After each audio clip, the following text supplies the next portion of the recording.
And moving on to the Aotea Quarter Framework. Welcome, Tim. Good to see you. So again, this has been workshopped several times now, and this is our chance to send it out into our community to ask what they think. Thank you, Madam Chair. Really just seeking approval today for release of the consultation document. Consultation on this particular project will occur during the month of September. Happy to answer any questions that people may have. So questions? Councillor Filipaina? Chairs, just in regards to the document we've had in front of us and whether what's been suggested by the independent, proposed by the Independent Māori Statutory Board will be incorporated. I mean, if it is and it's part of the recommendation, well then that's fine, and I will second the recommendation if in fact all member David Taipari. Shall we add in, including the changes recommended by the Independent Māori Statutory Board? Okay, you happy to move that? Yeah, I am. I just... Madam Chair. You comfortable with that, Oh, God, that's 2 Member pages. Taipari? Okay. I've got some questions, Madam Chair. Just done I asked for it to be put on the as a on the blanket. table. Okay. I've got Councillor Walker and Councillor Cooper. I'll delay my question to a little later in the piece, Madam Chair. Councillor Darby. Okay. Councillor Darby. Councillor Casey. Councillor Lee. All right. Councillor Cooper. Yeah, Madam Chair, I just don't want to accept them just as a blanket without fully understanding. Page 21, the note to page 21, that I just want to know, is this just a clarification of what's already anticipated or expected, or is it a new, is it an addition? I haven't got the full document there. If someone could answer me that. Does that change significantly the actual intent, or is it just clarifying? Through you, Madam Chair, we received on Friday some minor amendments from the Independent Māori Statutory Board. The team have reviewed those. They're minor in nature, and we're happy to incorporate them within the final consultation document, subject to us having presented them to the City Centre Integration Mana Whenua hui, which takes place actually tomorrow. So we'll run it by them, but in terms of its implications for the document, we see them as being really minor and further improve the content of the document. Okay, and just supplementary to that, Madam Chair, so they would be minor and they would enhance. Are there any greater financial implications that you might foresee out of these additions? Through you, Madam Chair, I don't believe so. I mean, we're at consultation phase, so you know, the final document will look very different to the one in front of you today. So you know, if there were any implications, they would be kind of resolved at a later date. Thanks, Madam Chair. Thanks, I'm ready now, Madam Chair. You're ready now, Councillor Walker. Sure. Just got a few questions. The first one is around timing, and I just preface my question by stating the obvious, that this is quite a complex issue for people to get their head around. There are obviously quite a variety of stakeholders that we've got, business community and others. So what time frame are we looking at, Tim? Through you, Madam Chair, so the consultation phase takes the whole of September. We're not starting from first principle. We've actually been working with key stakeholders over the course of the last 4 or 5 months. We'll be continuing the dialogue with those, but we'll through September be opening that up to the general public. There's a raft of consultation elements that form part of this strategy. We'll be undertaking walking tours of the framework, framework area, sorry. We'll have focus groups, currently suggested a resident focus group, a business focus group, one with the arts community, and also one with young people and children. We will use Auckland, Shape Auckland as well as an online conversation through September. So there's a body of effort, I suppose, to make sure that we reach as many people as possible, both those directly affected by the project, but also more regionally. Sure. And just responding to that, Madam Chair, I mean, that's commendable that we're generating that level of engagement. The suggestion I'd put, and I'll just put it to you as a question, would there be some merit in extending the engagement time, say, for a couple of months? And my reasoning behind that is there's a lot to get your head around here. If somebody wants to put proposals up and the like and work them through and put something on the table that's got some substance, it will take them a little while to do that. And I would have thought there was some merit in having that engagement period a little longer. That doesn't necessarily mean it costs any more, but it just gives the people of Auckland to have some feedback into this, bearing in mind that this is the civic heart of Auckland. Through you, Madam Chair. We're not on any particular sort of critical path around this project. That said, at your last meeting, you did resolve to go out for expressions of interest relating to the civic administration building, and it was requested at that time that we use our process to inform that process. Right. The expression of interest will go out, or we'll receive them in September. It was hoped that the findings coming back from this consultation exercise would feed into our decision-making around, or your decision-making around the civic administration building.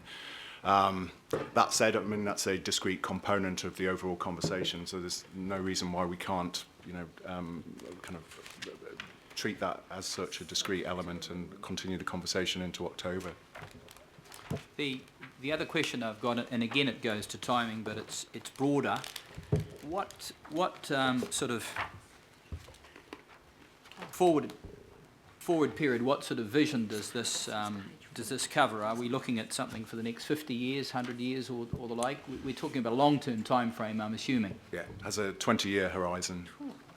Okay, and I've just got a further question that goes to that, and it goes to the Aotea Square in this precinct, the town hall being part of the civic part of Auckland, the centre of decision making and the like, particularly this building. Is it going to be possible to have options on the table that might involve a new civic administration building, perhaps on the site of the existing civic building, or added to, or the like, so that we re-establish council's presence in this vicinity, rather than, say, the ASB building, which is an office building that's somewhat over to the side?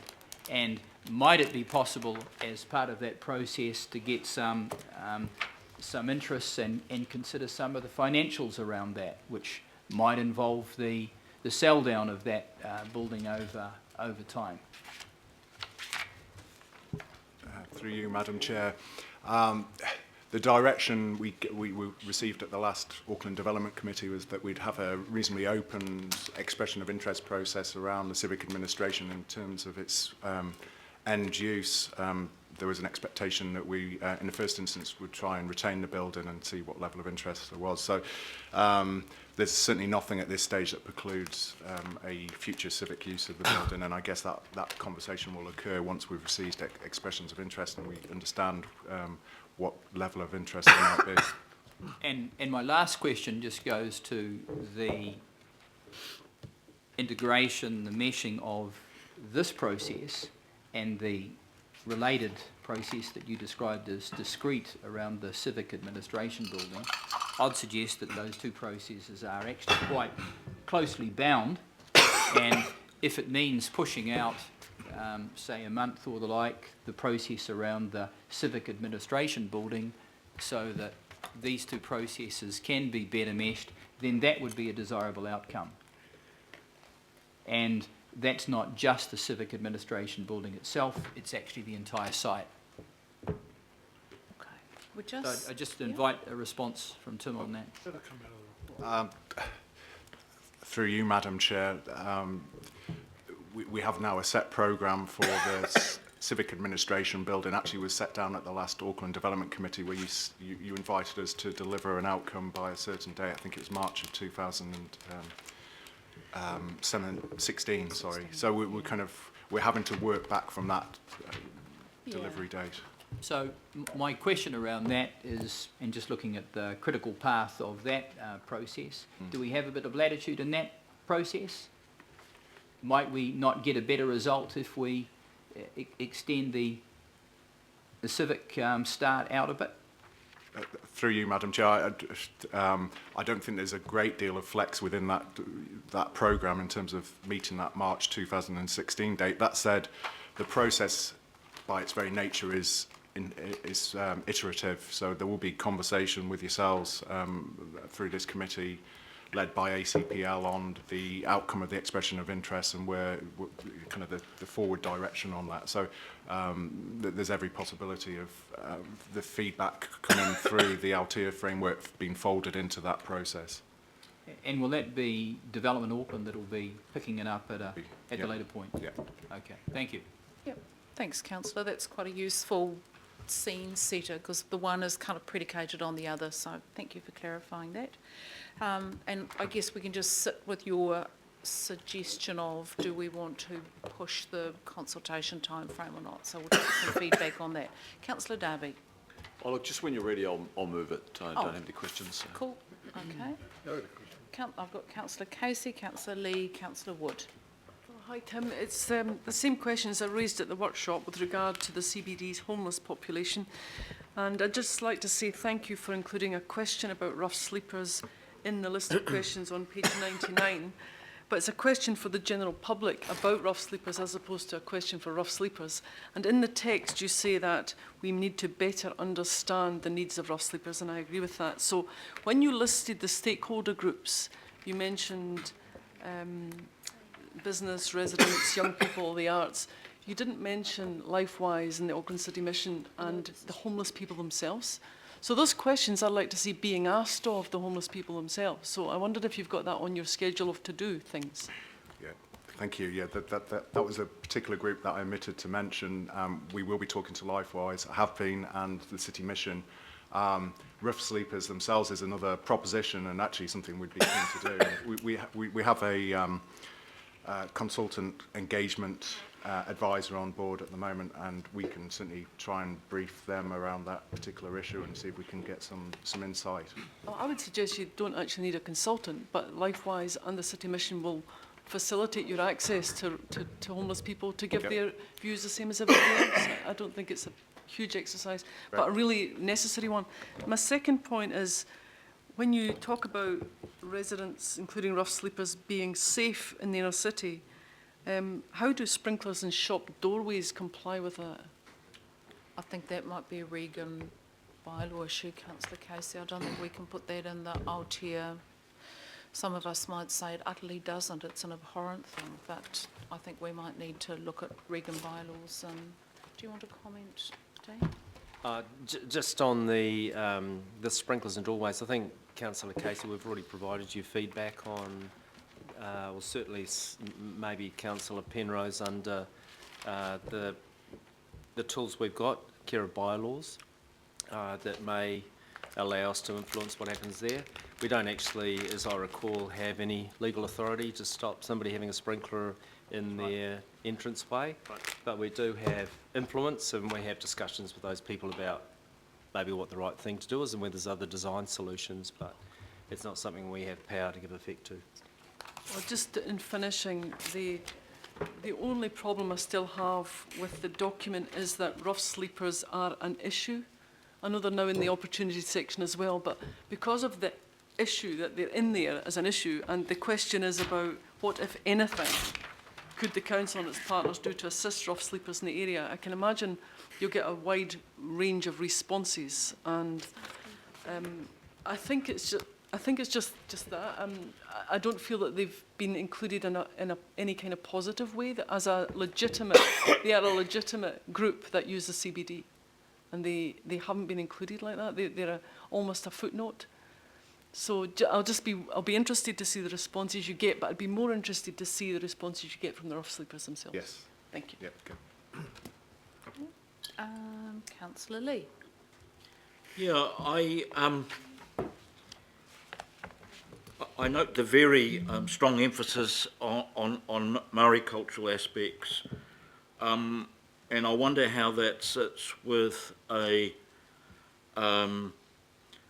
civic centre. I think there needs to be more emphasis on the civic aspect of this area, and I see you've got key art, cultural, civic and entertainment. And civic is right down, civic, it comes from the Latin word, that's where we get all the root word for all, or city, civitas, public.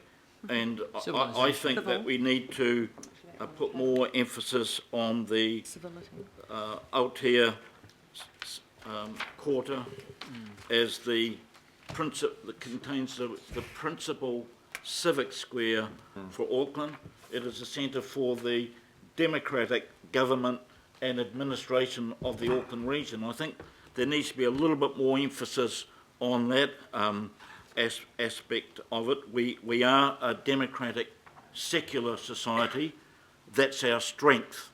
That's how we've come so far, and we should be proud of that and emphasise that. The whole thing is paid for by the public, all the public, and I think that aspect of it needs to be emphasised more. Thank you. I think that's cool. Just say yes. Councillor Wood. Yeah, I just want to pick up on these extra items that have been presented by the Independent Maori Statutory Board. And I just want to know it says page 21, key place, features and shapes. What page is that on this agenda or on this attachment, I take it is? What page is that on? So I don't have the attachment of my clean version of the consultation document. In the attachment. Yeah, but what page is? Yeah, what page are there? Is it 21 on the attachment? Oh, I see. Of the actual document. Yeah. So you're referring to the key places, features and shapes piece? Yeah, yeah. I'm just finding it difficult to follow The that. paragraph mentioned is the one that start. Sorry? Sorry, I'm just Yeah. Tim can correct me, or David may have a look at the top of his head. I haven't actually reconciled. Oh, well, I can confirm that I'm with Councillor Wood that there's two sets of numbers on this document. I see. One is the attachment document number, and one is the actual consultation document number. So we just need to be clear, everything that IMSB, all the numbers Oh, that yeah. IMSB are referring to are attachment. I mean, councillors are talking about stuff arriving here at the last minute and being put into wanting to be discussed. And here today, we've got this number of changes that have been suggested. It dropped on our desk this morning, and it's being incorporated into the motion. Now, I would have thought that this would have been, has it been through Te Waka Angamua? Yes. These submissions from the, okay, that's a start. I just want to know, so what is the meaning of that paragraph? Framework will also enable the aspirations of mana whenua as treaty partners that may have a role in the development of the city and Aotea Quarter in accordance with the principles of the Treaty of Waitangi. Can you tell me what that means? I guess it's in recognition of mana whenua's potential interest from a financial perspective in the future of the area as a potential investor. So where does the Treaty of Waitangi come into this? Can you tell me that? I might not be best placed to answer that. Sorry? I've got, member Taipiri was wishing to speak to these. Well, I'm so asking the officer for, I want his explanation as to where the Treaty of Waitangi fits into this. Because, sorry, Okay. Councillor Wood, I need to be really honest and say I think I just need you to clarify why you're asking that. I'm not completely clear what the thrust of your question is. Before I agree to something that's going to go into a consultation document, I want to know that it has some relevance and what the relevance is, because I think that you know, the Independent Maori Statutory Board can put up a submission, no doubt, and I would think that that's the better way that this is handled than it just comes here today and it just goes straight in without, you know, the officer that hasn't really been able to go through and see the relevance and how it all comes together. So that's my concern, and if it is going to go in, I'm going to vote against it because I don't think that we should be following this kind of process. So I'll just let Tim gather his thoughts, and I will go to Member Taipere to give the IMSB the right of reply, but I'll just explain. This came to us yesterday. I asked for it to be handed out and put on the desk so people could have a chance to have a look at what was being proposed by the IMSB. And the process, as I saw it, and happy to be corrected on that, is when this comes to the committee for us to sign off, people do make recommendations, people do make changes, people do make word changes. I asked for comment from Mr. Watts and his team to see if the word changes and some of the small changes from the IMSB were critical or made a major difference. The advice I had back was no, and therefore in the same way that we would probably accept word changes from the committee, I thought it was the same process. So I will ask Member Taipere to speak to that. Thank you, Madam Chair. And first I want to do is acknowledge Mr Watts and Mr Quinn in terms of supporting the legislation that Parliament put in place to assist, to enable the Independent Māori Statutory Board to complete its tasks by assisting Council to design and execute its policies and plans. And in the past few years, Council has failed miserably, in my view, because it's put the board in a precarious situation of having to advocate at a committee meeting rather than Point of order, Madam Chair. Rather than following the law. Hang on, Member Taipere. Councillor Point of order. Quicks. Madam Chair, the comments being made by Member Taipere is a direct insult, I believe, on the staff of this organisation to say that we've completely failed. And if you're going to call Councillor Fletcher for her comments, you ought to also call out Member Taipere for his comments. Okay, Well, sorry, I heard it as a comment on the committee. I said Taipere, miserably, not completely. Was that? And Madam Chair, it's, I didn't hear that as staff, sorry, I heard that as the I'm committee. happy to be challenged where it's not the truth. Get the two independent reports. Do I have to go down to the line of sending Councillor Quacks the last two copies of the treaty audit that clearly show the ratings of Council and how it addresses these matters? I think it'll be I great. don't think I should. I'd like us to because I'd stick- like to think that Councillor Quacks knows it off by heart. Member because he reads Taipere, it. I'd like us to just clarify the Well, changes. I'm trying to deal with it, Madam Chair, but apparently there's a point of order on something. The reality is this, is that all that has been done is that the legislation has been adhered to by enabling the Independent Māori Statutory Board to provide assistance and input in designing and executing policies and plans of Council. This consultation document leads to that plan. The problem that we've had in the past is that we've been left to the last minute to receive information, to provide our input and try and get it through recommendations. Thankfully, working with the staff more recently and closer on those, we are able to get documents a lot earlier to be able to start being able to get that input in, so it actually comes to the Council table rather than seen as a supplementary piece of advice. And unfortunately, we accepted that when Mr Watts came and spoke to us last week, we had limited time to be able to achieve that scenario. So it was agreed that the Secretariat would work with Mr Watts to provide the advice, which is this advice. Unfortunately, it's come to the table again in the form of added potential, which it should really be incorporated into the document. And so I understand, based on what's just been told us, it's gone through a process with the staff, it's gone through a process with Te Waka Angamua, it's come from the Independent Māori Statutory Board. I also heard there are matters that will be addressed at a mana whenua hui tomorrow to confirm it. So I also heard they're not major changes, Madam Chair. And in terms of the question around page 21, It's case law, Madam Chair. It's legislated around the principles, and it's clearly identified in the treaty audits that have been provided to council on their audits. And so, Madam Chair, I think this is just typical, and we need to stop bashing this around and understand. Hang on.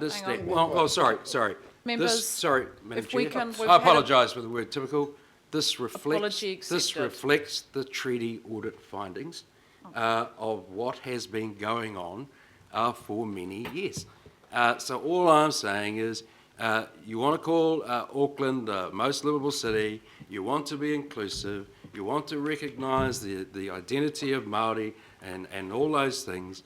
That's what these things are asking for you to do. And what it's really is happening here, Madam Chair, is this is going into a consultation document to the general public so everyone can have a say, rather than us turning up after the consultation document goes out, putting more recommendations up and getting them changed at the last minute where no one's had a say on it.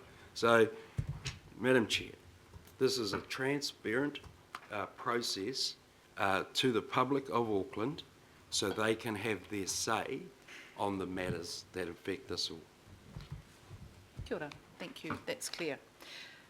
Can I just, I haven't had my question Oh, answered. okay. Sorry. I'm just curious and ask the officers, where is it say in the Local Government Act that the council has a responsibility to the Treaty of Waitangi? Can I have that explained to me? I'm going to ask Jim to comment. Jim? Well, I think as New Zealanders, we have a responsibility to that and to the law around Jim, that. speak into your mic, please. Sorry.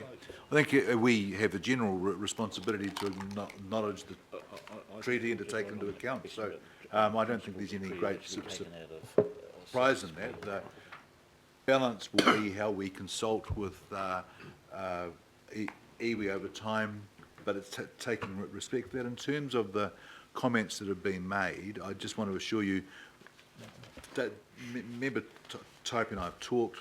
We're both uncomfortable with matters having to come late, and what we would like to do, working with him and his staff and iwi widely, is to include where we can earlier, so that feedback could have been incorporated in documents in a cohesive way rather than a late way.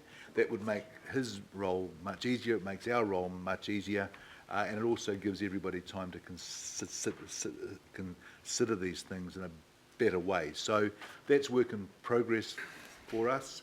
In the meantime, we'll get the odd surprise in the terms it lands here. Well, Madam Chair, I'm still going to vote against this because I don't think the Local Government Act states anywhere that we have a responsibility, the Treaty of Waitangi. It says that we have a responsibility to Maori. And that is what, as far as our responsibility goes, and I think that has been established in the past, and I think this is going further than is what is set out in the Local Government Act. So I just want to make that point. Councillors, we could now spend the next 5 hours debating our responsibilities under the Treaty of Waitangi. I note, and Mr Quinn has backed me up, we have this wording through many of our documents regarding the Treaty of Waitangi. So, Councillor, you have every right to vote against that. Section 4 of the Local Government Act, Madam Chair, is where it makes reference to the treaty principles. So let's just acknowledge your concern, Councillor, but we're just seeking comments on the other, anything else to do with the Aotea framework. I've got Councillor Lee, Councillor Fletcher, Councillor Darby. Councillor Lee. Yes, Madam Chair, my concern is not so much reacting to these very late two-page lists of suggestions or are they demands by the Independent Māori Statutory Board. It's to emphasise the civic nature of the development, and that should be the centrepiece of it. The cultural aspects, whatever culture, and there are many cultures in this country now, come after the civic aspect. I'm quite open in regard to the statutory board suggestions about spiritual guardians, though This is a secular society, and we're starting to get into a tricky area when we start to pick out certain spiritual guardians above others. However, where I'm with Councillor Wood is the inclusion in regard to developing the Aotea Quarter, bringing in the principles of the Treaty of Waitangi, which have never been defined and are actually quite controversial. Clearly, people have different ideas and different agendas about what those principles mean, not necessarily the three parts of the treaty itself, which are very easy for anyone to understand. And therefore, I would be happy for the references to the principles of the treaty being taken out. The Local Government Auckland Amendment Act does define the role of the Independent Maori Statutory Board. It's not to dictate to the council and for us to automatically rubber stamp everything they suggest. Their role is to assist us, and that's appreciated. However, I believe, quite happy with all the things on this page, though I have some doubts about some. However, the principles of the Treaty of Waitangi should not be in there, in my view, and I move that they be deleted. I'll second that. Members, what I think we might do, just for simplicity and to acknowledge the debate, why don't we just lift out the change to 21? People can vote separately on the change number 1, 2, 3, 4. Otherwise, we're just not going to move on with this. So, Madam Chair, can I ask this question? You can ask. Yep, My understanding is the councillors swear an oath to the legislation of this country when they take office. I've given you the reference in the legislation under the Local Government Act section. Oh, we don't want to bloody No, excuse me, Councillor Wood. Well, this is what you were doing. Don't talk down on Councillor Wood. Members, can we just, Member Taipiri, Member Taipiri and Councillor Wood and Member Taipiri. Well, Madam Chair, that was very rude. I'm chairing this and I'd like a little bit of respect from members, thank you. Very rude. From all members. You are lecturing us, David. Can we Madam just Chair. remember that this is being broadcast to our community who are Absolutely. watching and taking notes on our level of debate, our level of respect, and our level of focus on the wider community that we serve. This is not an opportunity for any of us individually to kind of allow too much passion to take hold. I'll speak to myself as well on Madam that Chair, one. the So, two Member points Taipiri. that are factual that I made were councillors swear an oath to uphold the legislation of this country. I've seen that done. The second part I've said, which is factually correct, is giving effect to the treaty principles under the Local Government Act Section 4. Why would you go contrary to that act if you swore an oath to it? Thank you, Member Madam Chair. Taipiri.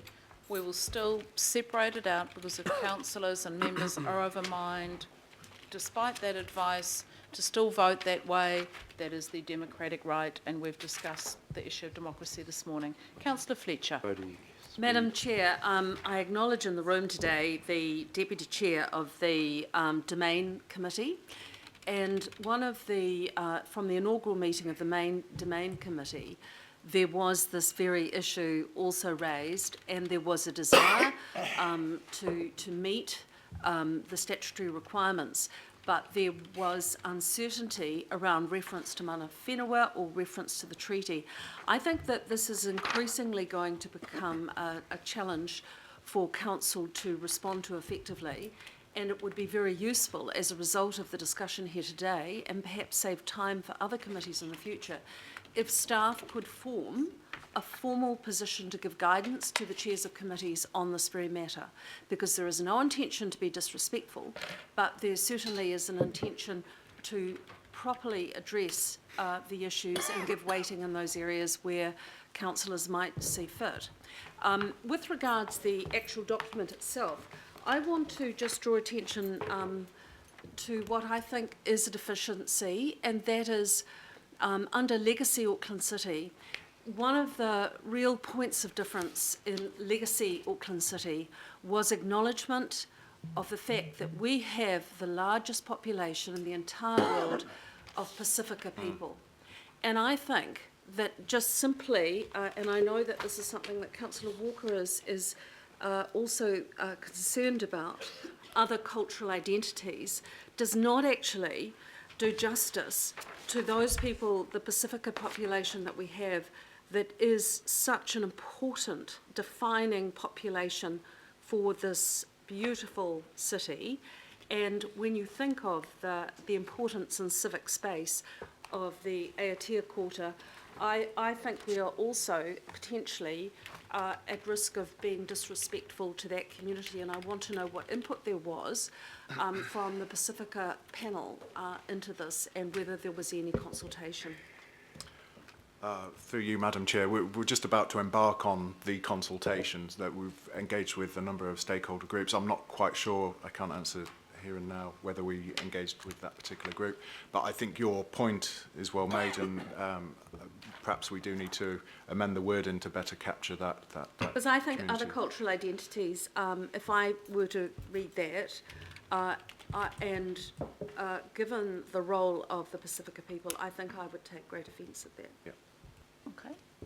Point taken and understood. Councillor Darby.